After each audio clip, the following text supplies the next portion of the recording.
আমাৰ ভেৰগাঁও জিলাত BPF দলৰ যি নাটকীয় মানে জইনিং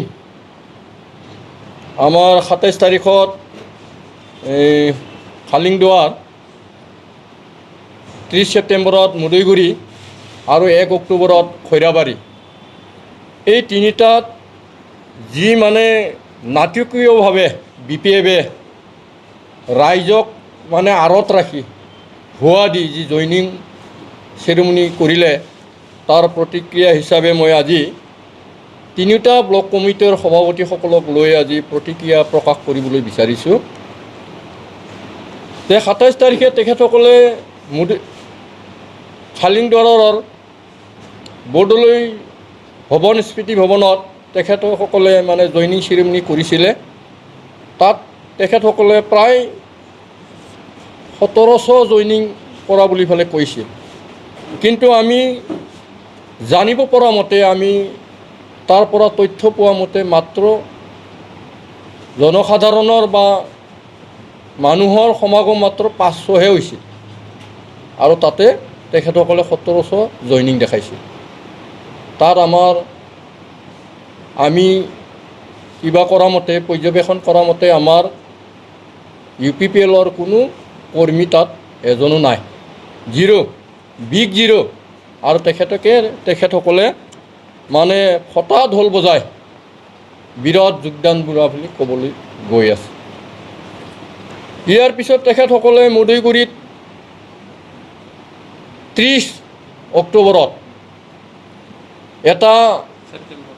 30 ছেপ্টেম্বৰত তেখেতসকলৰ কালাই গাঁৱৰ স্থানীয় বিধায়ক দুৰ্গাদাস বড়োক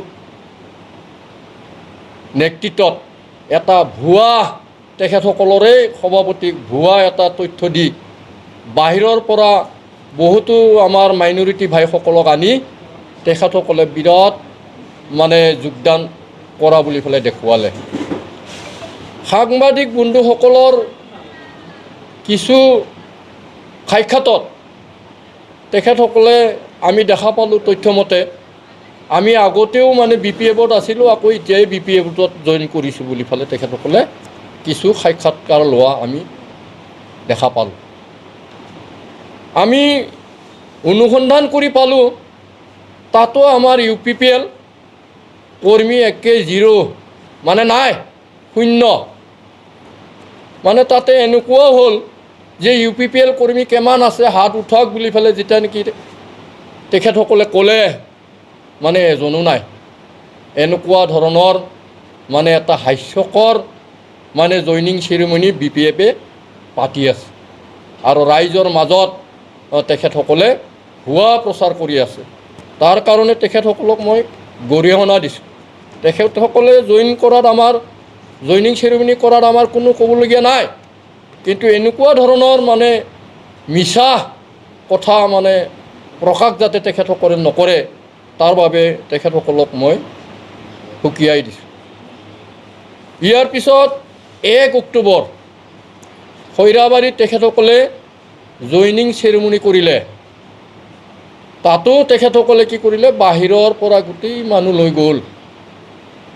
দুৰ্ভাগ্যজনক, আমি দুখ প্ৰকাশ কৰিছোঁ। তেখেতসকলে তাতে আমাৰ UPPLৰ 551 জইন হোৱা বুলি ক'লে। আমি তথ্য বিচাৰি তাতে পালোঁ মাত্ৰ 7জন, আৰু 2020 BTC নিৰ্বাচনতে আমাৰ দলৰ পৰা আঁতৰি থকা ব্যক্তি, আৰু দলৰ হৈ তেখেতসকলে বিৰুদ্ধে কাম কৰি থকা ব্যক্তি। এই ব্যক্তিসকলৰ নামবিলাক মই ক'বলৈ বিচাৰিছোঁ। শ্ৰী ভৱন চন্দ্ৰ বড়ো, তেখেত আমাৰ মানে UPPLৰ কৰ্মী আছিল, আৰু 29 তাৰিখে তেখেতে আমাৰ পৰা অব্যাহতি বিচাৰিছিল, আমি তেখেতক অব্যাহতি দিছোঁ। ইয়াৰ পিছত আছিল আমাৰ বাপন বসুমতাৰী। 2020 ইলেকশ্যনৰ পিছত BPFৰ চৰকাৰ গঠন কৰিবৰ কাৰণে হষ্ট ট্ৰেইনিং তেখেতে আমাৰ UPPL দলৰ কিছুমান MCL কিনিবৰ কাৰণে মানে প্ৰচেষ্টা চলাইছিল, আৰু তেখেতে ধৰা পৰি সেই দিনাৰ পৰাই আমাৰ দলৰ পৰা আঁতৰি আছিল আৰু BPFৰ হৈ কাম কৰি আছে। লাৱণ্য স্বৰ্গীয়াৰী, বিষ্ণু বড়ো, প্ৰতাপ বৰ্মন, লয়ন স্বৰ্গীয়াৰী, ইয়াৰ পিছত হ'ল আপোনাৰ হিমাংশু ৰাভা। এই 6জন ব্যক্তিও 2020 নিৰ্বাচনৰ পৰাই আমাৰ দলৰ পৰা আঁতৰি থকা আৰু আমাৰ দলৰ বিৰুদ্ধে কাম কৰি থকা। এই হিচাপে তেখেতসকলে BPFত জইন কৰাত এক প্ৰকাৰ আমাৰ UPPLৰ খৈৰাবাৰী ব্লক কমিটিৰ এটা দলীয়ভাৱে আমাৰ বিৰুদ্ধে কাম কৰা মানুহ কম হোৱাৰ কাৰণে আমাৰ কাৰণে লাভজনকহে হৈছে। আৰু তেখেতসকল যোৱাৰ কাৰণে বহু BPF কৰ্মীয়ে আমাৰ দলত যোগদান কৰাৰ মত প্ৰকাশ কৰিছে। আৰু আমি কেইদিনমানৰ পিছত আমি জইনিং চেৰিমনিবিলাক পাতিম। আমি ৰাইজক ভুৱা দি নহয়, আমি তথ্য সহকাৰে আমি জইনিং চেৰিমনিবিলাক পাতিম আৰু নিশ্চয় আমাৰ সাংবাদিক বন্ধুসকলে প্ৰকাশ কৰিলে আপোনালোকে তথ্যবিলাক মানে একে স্পষ্টভাৱে বুজি পাব। যে মই ক'বলৈ বিচাৰিছোঁ 15 বছৰ শাসনকালত যিহেতু মানে আমাৰ BTC চৰকাৰ বা হাগ্ৰামাৰ নেতৃত্বত BPF চৰকাৰৰ কোনো মিছন আৰু ভিজন নাছিল। আৰু এই মিছন আৰু ভিজন নথকাত কাম কৰি কৰি যিখিনি BPF নেতা, যিখিনি BPF কৰ্মী, এই BPF কৰ্মীসকলে কিন্তু আমাৰ UPPL দলত বহু যোগদান কৰিছে আমাৰ খৈৰাবাৰীত। আৰু এই তথ্যবিলাক আপোনালোকে পাব। যিহেতু আমাৰ প্ৰমোদ বড়ো ডাঙৰীয়াৰ নেতৃত্বত UPPL, BJP আৰু BSPৰ যি চৰকাৰ, তাত যিহেতু মিছন আৰু ভিজন আছে, সকলো জনগোষ্ঠীৰ কাৰণে উন্নয়নমূলক মানে কামৰ কাৰণে সুকীয়া মানে আমাৰ চেলবিলাক বনাই দিয়া হ'ল। যিহেতু আমাৰ চেণ্ট্ৰেল চেলৰ পৰা আমাৰ ডিষ্ট্ৰিক্টত 8টা চেল আছে। সকলো জনগোষ্ঠীক নিজৰ হৈ কাম কৰিবৰ কাৰণে আমাৰ UPPL দলে যিহেতু সুবিধা দি আছে। ডেকাসকলৰ কাৰণে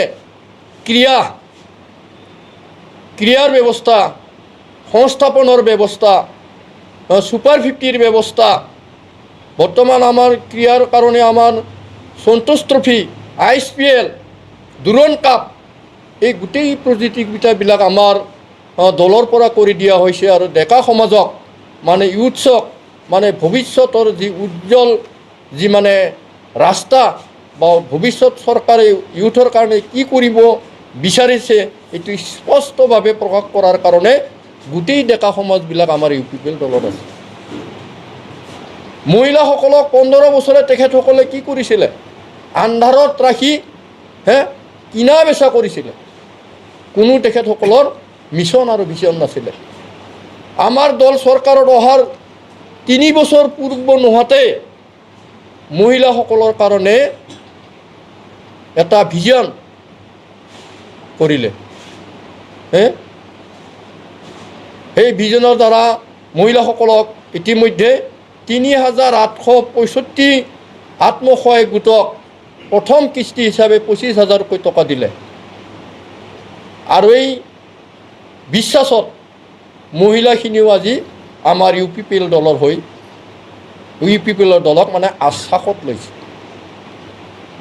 ইয়াৰ পিছত আৰু আমাৰ বিভিন্ন জনগোষ্ঠীৰ মানুহৰ মাজত যিহেতু হাগ্ৰামা চৰকাৰে কোনো অধিকাৰ দিয়া নাছিলে, বৰ্তমান বিশেষকৈ আমাৰ মাইনৰিটি ভাইসকলক এটা মিছা কথাত, বিশেষকৈ যিটো উচ্ছেদ অভিযানৰ সম্পৰ্কে তেখেতে নিজেই মানে 17 ওপৰৰ ব্যক্তিসকলক মানে উচিত জাননী কৰাৰ কাৰণে তেখেতে এটা প্ৰচেছ কৰি থৈ গৈছিল। এই কথাটো আজি মানে আদালতত মানে কিবা হৈ আছে, এই আইনৰ দ্বাৰা এই উচ্ছেদ অভিযানৰ কাৰণে প্ৰক্ৰিয়া হৈ আছে। এই প্ৰক্ৰিয়াটো আমাৰ দলে UPPL দলে কি কৰিছে, তেখেতসকলক সংস্থাপনৰ দ্বাৰাই যাতে উচ্ছেদটো কৰোৱা হয়, হাগ্ৰামাৰ যিটো নীতি, এই নীতিটোৰ বিৰুদ্ধে যাতে আমাৰ মানুহখিনিক সম অধিকাৰ দিব পাৰি, তাৰ কাৰণে আমাৰ দলে কিন্তু কাম কৰি আছে। মানে উচ্ছেদ অভিযানটো এতিয়া বৰ্তমান স্থগিতকৰণ আমাৰ UPPL দলৰ পৰা কৰোৱা হৈছে।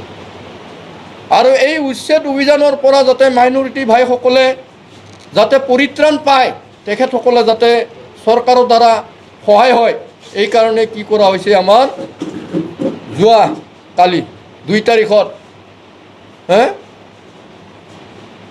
মিছন বৈশ্যমতী, এই মিছন বৈশ্যমতী লঞ্চ কৰা হৈছে আমাৰ বিটিআৰ চৰকাৰৰ পৰা।